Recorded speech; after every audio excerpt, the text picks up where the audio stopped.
Hey guys, আসসালামু আলাইকুম। আশা করছি তোমরা সবাই ভালো আছো অ্যান্ড আমিও ভালো আছি আলহামদুলিল্লাহ। গাইস, আজকে একটা শর্ট ব্লগ নিয়ে হাজির হয়ে গেলাম। সামনে যেহেতু কোরবানি, তাই ঈদ শপিং করতে চলে আসলাম। এই যে আমাদের এখানে নতুন মার্কেট হয়েছে, ওখানে যাচ্ছি। এই যে আমি আর আপু ফাইনালি মার্কেটে চলে আসছি। এই যে আমার ভাগ্নি উঠতে চাচ্ছিল না, ও একটু ভয় পাচ্ছিল। সো গাইস, এই যে এই দোকানটায় ঢুকলাম, ঢুকে দেখতেছি যে বড়দের ড্রেস, ছোটোদের ড্রেস সব কিছুই পাওয়া যায় এখানে। তো এখান থেকে আমার আপুর জন্য কিছু ড্রেস পছন্দ হলো, নিয়ে নিলাম। আমার ভাগ্নির জন্যও নিলাম, সবার জন্যই নিলাম এখান থেকে।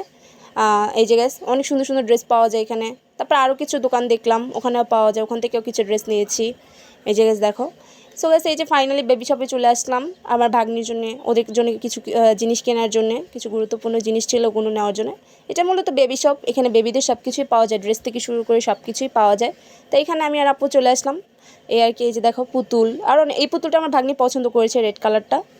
সো এই যে বাসায় এসে আপু গরম গরম কফি বানিয়ে দিল, তাই আমি আর আপু কফি খাচ্ছি। সো গাইস, সবাই সুস্থ থাকবে, সবাইকে আসসালামু আলাইকুম।